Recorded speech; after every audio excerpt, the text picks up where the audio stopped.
Hello बच्चा party, क्या हाल चाल, कैसे हैं आप सभी लोग? काफ़ी बढ़िया। तो बच्चे लोग, आज की क्लास में हम लोग बात करेंगे, एक डेरिवेशन लेकर आए हैं क्लास ट्वेल्थ का। ठीक है, ये डेरिवेशन जो है मुझे उम्मीद है कि क्लास ट्वेल्थ में 2025 में पूछा जाएगा। ठीक है, फिजिक्स का ये डेरिवेशन है एक। ठीक है, हम लोग इस डेरिवेशन को आज सॉल्व करेंगे, है कि नहीं। यहाँ पे लिखा हुआ है कि expression for Coulomb's law in electrostatic in vector form. ठीक है, जब Coulomb's law of electrostatic vector form में रहे तो उसका डेरिवेशन एक्सप्रेशन क्या होगा, आज हम लोग देखने वाले हैं। ठीक है, मान लीजिए कि एक हमारे पास यहाँ पे एक प्लस Q1 चार्ज है। ठीक है, प्लस यहाँ पे एक हमारे पास Q1 चार्ज है और यहाँ पे एक हमारे पास प्लस Q2 चार्ज है कि नहीं। और Q1 चार्ज से लेकर के Q2 चार्ज के बीच में जो सेपरेशन है इसका मान लेते हैं कितना है, मोड ऑफ R है। ठीक है, अगर हम आपसे पूछें कि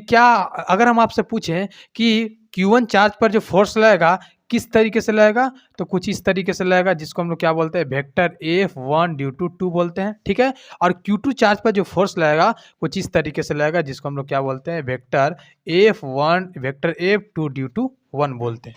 यहाँ तक कोई दिक्कत वाली बात नहीं होनी चाहिए। ठीक है, अब देखिए यहाँ पे तो हमको क्वेश्चन वेक्टर फॉर्म में निकालना है, एक्सप्रेशन हमको क्या करना है, Coulomb's law in electrostatic vector form में लिखना है कि नहीं। तो यहाँ पे क्या करेंगे, यहाँ पे समझने वाली बात यह है कि अगर हम लोग यहाँ से Q1 चार्ज से Q2 प्लस Q1 चार्ज से Q2 चार्ज की तरफ जाएंगे तो यहाँ पे क्या होगा, Q1 चार्ज से Q2 चार्ज की तरफ अगर जाएंगे तो ये क्या होगा, वेक्टर R2 माइनस R1। ठीक है, और अगर Q2 चार्ज से Q1 चार्ज की तरफ आएंगे तो ये क्या होगा, R1 माइनस R2, मतलब फाइनल माइनस इनिशियल होगा। ये बात आपको याद रखना है। ठीक है, तो अगर हम आपसे पूछ दें कि वेक्टर F1 ड्यू टू 2 क्या है, तो आप क्या बोलिएगा, वेक्टर F1 ड्यू टू 2 क्या है, तो आप क्या बोलिएगा, फोर्स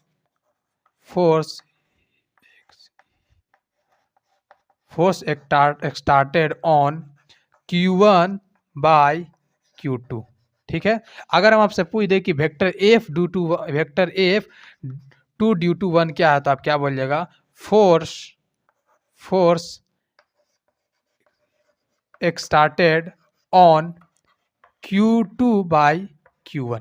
ठीक है, अब हम लोग क्या करेंगे, वेक्टर F1 ड्यू टू वाला फोर्स को सॉल्व करेंगे। तो यहाँ पे क्या लिखेंगे, vector F1 due to 2 this is equal to K Q1 into Q2 divide by mod R का स्क्वायर। अब यहाँ पे ये तो स्केलर फॉर्म में है, हमको वेक्टर फॉर्म में निकालना है कि नहीं। तो इस वेक्टर का दो फॉर्म होगा, एक मैग्नीट्यूड होता है और एक यूनिट वेक्टर होता है। और यूनिट वेक्टर मैग्नीट्यूड होता है, एक डायरेक्शन होता है कि नहीं। और डायरेक्शन बताने के लिए किसका काम रहता है, यूनिट वेक्टर का, है कि नहीं। तो हम इस वाले फोर्स का क्या कर लेंगे, यूनिट वेक्टर निकालेंगे। तो इस वाले फोर्स का हम लोग यूनिट वेक्टर यही निकालेंगे, मतलब वेक्टर R1 माइनस R2 निकालेंगे। तो यहाँ पे लिखेंगे वेक्टर R1 माइनस R2, है कि नहीं, vector R1 minus R2। Vector R1 minus R2 का ये क्या हो जाएगा, यूनिट वेक्टर, इसको हम लोग निकालेंगे। तो यहाँ पे लिखेंगे vector F1 due to 2 this is equal to K Q1 into Q2 divide by mod R का स्क्वायर, और इसका यूनिट वेक्टर निकालेंगे। तो vector R1 minus vector R2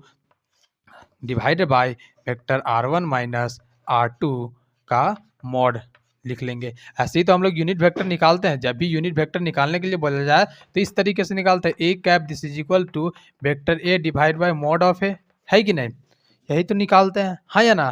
तो यहाँ पे हम लोग लिखेंगे vector F1 due to 2 this is equal to K Q1 into Q2 divide by mod divide by R1 minus R2 का क्यूब हो जाएगा। ठीक है, ये R1 माइनस R2 हो जाएगा, है कि नहीं। ये वेक्टर F1 ड्यू टू 2 का ये एक्सप्रेशन निकल करके आया, है कि नहीं। Hence prove. ठीक है, इसी तरीके से वेक्टर F ड्यू टू 1 का आप लोग निकाल करके और कमेंट में जरूर बताएं कि मेरा कितना, आपका कितना आंसर आया। Thank you, that's all for today.